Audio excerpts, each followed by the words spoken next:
తెలంగాణ రాష్ట్రాన్ని సాధించాలి అని, తెలంగాణ రాష్ట్ర సాధననే ఈ ప్రాంత బడుగు బలహీన దళిత గిరిజన మైనారిటీ వర్గాల యొక్క అభ్యున్నతని లక్షలాదిగా నాడు ఉద్యమ బాట పట్టిండ్రు. ఆ ఉద్యమ సందర్భంగా చాలామంది ఉద్యమకారులు ప్రజానాయకులైనరు, ప్రజాప్రతినిధులైనరు, ఎమ్మెల్యేలు, ఎంపీలుగా మారినరు.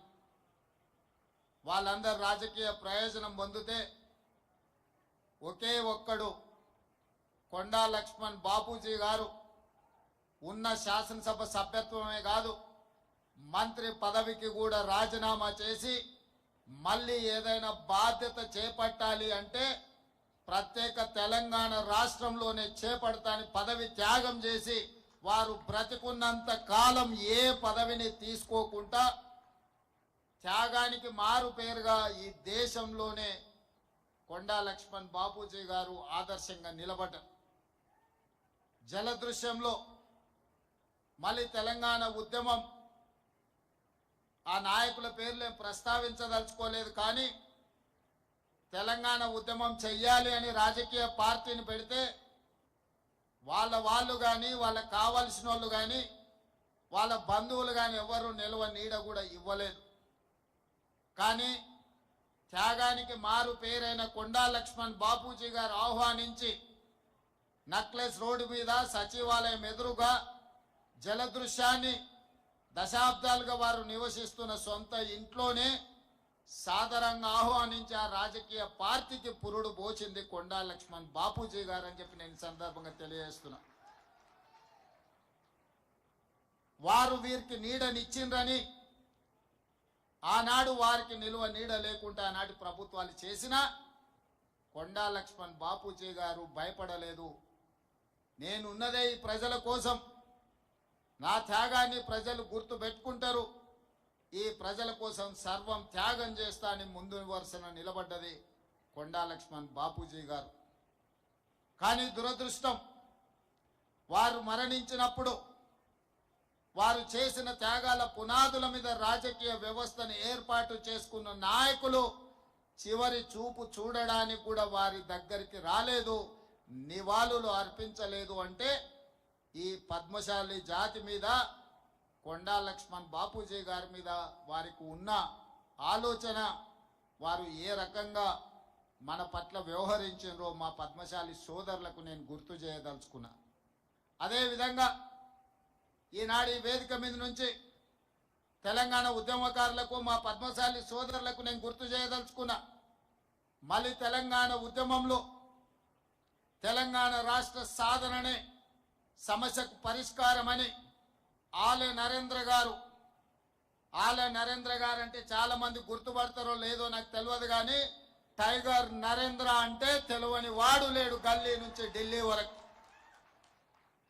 తెలంగాణ సాధన సమితి పేరు మీద టైగర్ నరేంద్ర గారు మళ్ళీ తెలంగాణ ఉద్యమంలో ముందు బాగాన నిలబడి వారు తెలంగాణ ఉద్యమాన్ని ముందుకు నడిపించారు. వారు అలాగే ఉంటే, వారి ద్వారా తెలంగాణ రాష్ట్ర సాధన జరిగితే పద్మశాలి సోదరులకు కీర్తి ప్రతిష్టలు, గొప్ప పేరు వస్తుందని వారిని సాదరంగా ఆహ్వానించి సొంత పార్టీలో కలుపుకుంటే ఆనాడు వారిని కేంద్ర మంత్రిగా మన్మోహన్ సింగ్ గారు ఆలే నరేంద్ర గారిని చేయడం జరిగింది. కాంగ్రెస్ పార్టీ అధికారంలోకి వచ్చిన తర్వాత ఆలే నరేంద్రను కేంద్రంలో మంత్రిగా వారు చేస్తే ఈ ధృతరాష్ట్రుడు ఆలే నరేంద్ర గారిని ధృతరాష్ట్ర కౌగిలించుకొని ఖతం చేసిన కథ ఈ రోజు మా పద్మశాలి సోదరులకు నేను గుర్తు చేయదలుచుకున్నా.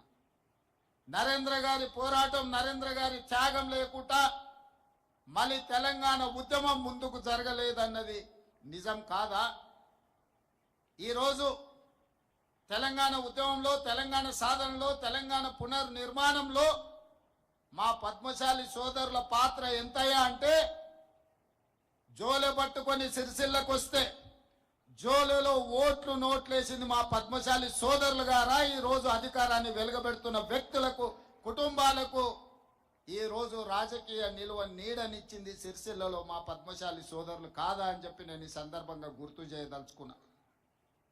ఏ సందర్భం వచ్చినా, ఏ అవకాశం వచ్చినా ఒక రాజకీయ పార్టీని, నాయకులను, ఆ కుటుంబాన్ని మా పద్మశాలి సోదరులు ఆదరించి ఆహ్వానిస్తే మా పద్మశాలి సోదరులు ఉత్పత్తి చేసిన బతుకమ్మ చీరల బిల్లులు కూడా బకాయిలు పెట్టి ఈ ప్రభుత్వాన్ని మాకు అప్పచెప్పడం జరిగింది.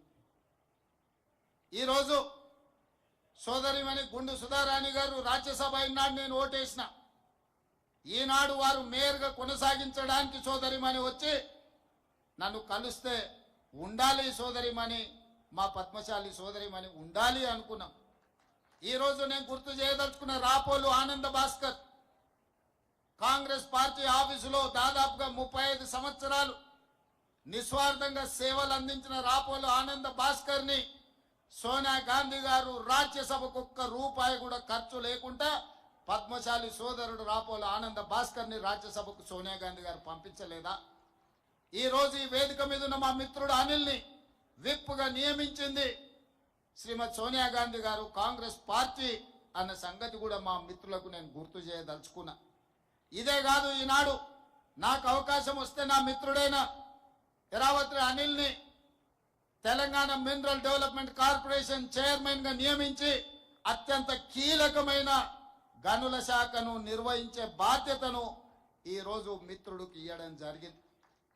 ఏ అవకాశం వచ్చినా పద్మశాలి సోదరులను ఆదుకోవాలి, మీ అభ్యున్నతి కోసం కృషి చేయాలి, మిమ్మల్ని ఆర్థికంగా నిలబెట్టాలి, ఆత్మ గౌరవంతో మీరు బ్రతికే విధంగా ఈ ప్రభుత్వం మీకు వెసులుబాటు కల్పించాలన్న ఆలోచననే లక్ష్యమే మా ప్రభుత్వం యొక్క విధానము అని చెప్పి నేను ఈ సందర్భంగా చెప్పదలుచుకున్న సోదరులారా.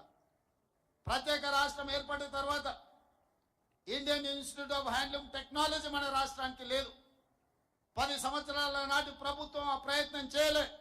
చదువుకోవాలంటే ఎక్కడనో నెల్లూరులో ఉన్న ఇన్స్టిట్యూట్కో ఇంకెక్కడికో మా సోదరులు వెళ్లాల్సిన పరిస్థితి ఉంటే నేను ముఖ్యమంత్రి అయిన మరుక్షణం మా పద్మశాలి సోదరులు నాకు గుర్తు చేస్తే కేంద్ర ప్రభుత్వం దగ్గరికి వెళ్ళి కేంద్ర ప్రభుత్వంతో మాట్లాడి ఈరోజు IIHT సాధించడమే కాదు, దానికి కొండా లక్ష్మణ్ బాపూజీ గారి పేరు పెట్టి వారి గౌరవాన్ని, పద్మశాలి సోదరుల ఆత్మ గౌరవాన్ని నిలబెట్టాలి అని చెప్పి ఈరోజు మనం నిర్ణయం తీసుకున్నాం.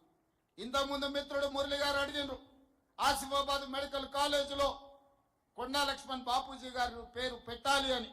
వాస్తవంగా వారు ఆదిలాబాద్ జిల్లాకు సంబంధించిన వారు, నల్గొండ జిల్లాలో ప్రజాప్రతినిధిగా రాణించిన వారు, తెలంగాణ రాష్ట్ర సాధనలోనే ఒక ఆదర్శ మూర్తిగా ఉన్న కొండా లక్ష్మణ్ బాపూజీ గారి పేరును ఆసిఫాబాద్ మెడికల్ కాలేజ్కి పెడతామని చెప్పి ఈరోజు ప్రభుత్వం నిర్ణయం తీసుకుంటుంది.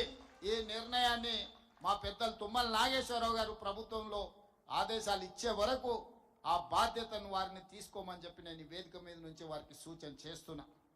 మిత్రులారా, మీ బకాయిలు కావచ్చు, మీ విద్యుత్ బిల్లులు కావచ్చు, మీ యార్ను డిపో కావచ్చు, ఇతర చాలా అంశాలను ఎప్పటికప్పుడు నా దృష్టికి వచ్చినప్పుడు ఎంబడెంబడే వాటిని పరిష్కరిస్తూ ముందుకు వెళ్ళిన. రైతన్నలకు ఎంత ప్రాధాన్యత ఇచ్చినో ఈరోజు మా నేతన్నలను కూడా అంతే ప్రాధాన్యత ముందుకు నడిపించాలని మా ప్రభుత్వ విధానపరమైన నిర్ణయం తీసుకున్నది. అందుకే ఇవాళ ఈ ప్రభుత్వం మీది, మీ సోదరుడు రేవంత్ అన్న తెలంగాణ రాష్ట్రానికి ముఖ్యమంత్రిగా ఉన్నాడు. మీకు కావాల్సిన పనులన్నీ చేయించుకోండి, చేయించుకోకపోతే అది మీ తప్పు అవుతుంది, నా తప్పు కాదు. మీరు అడిగింది ఇవ్వడం నా కర్తవ్యం. నా కర్తవ్యాన్ని నిర్వహించడంలో నేను ఎప్పుడు వెనక అడుగు వేయను. మీకందరికీ తెలుసు, కష్టం వచ్చినా, నష్టం వచ్చినా, ఇబ్బందులు వచ్చినా, ఏదొచ్చినా ఎదుర్కొని నిలబడ్డ నేను ఈరోజు మీ అందరి ఆశీర్వాదంతో తెలంగాణ రాష్ట్రానికి 2వ ముఖ్యమంత్రిగా అత్యంత చిన్న వయసులోనే ఈరోజు ఈ బాధ్యత నాకు వచ్చింది. ఈరోజు నాకు ఏ చీకు చింత లేదు, ఏ వ్యసనాలు లేవు, ఏ అవసరాలు లేవు. నాకున్నదల్లా నన్ను ఆశీర్వదించిన ఈ సమాజానికి ఏదైనా చేయాలన్న తపన తప్ప, నాకు అండగా నిలబడ్డ కుటుంబాలను వాళ్ళ బిడ్డగా ఈరోజు ఆదుకోవాలన్న ఆలోచన తప్ప నాకు ఇంకొకటి లేదు. ఇవాళ నేను ఆశిస్తున్నది మీ అభిమానాన్ని. మీ అభిమానంతో గుండెల్లో పెట్టుకుంటే మీకోసం నిరంతరం పనిచేస్తా, 24 గంటలు పనిచేస్తా, మీ అభివృద్ధిలో భాగస్వామిని అవుతా. మిమ్మల్ని ఏ విధంగా ఆదుకోవాలనో ప్రణాళికలు మీరు తీసుకొని రండి. ప్రభుత్వంలో ఆమోదింపజేసే బాధ్యత నాది.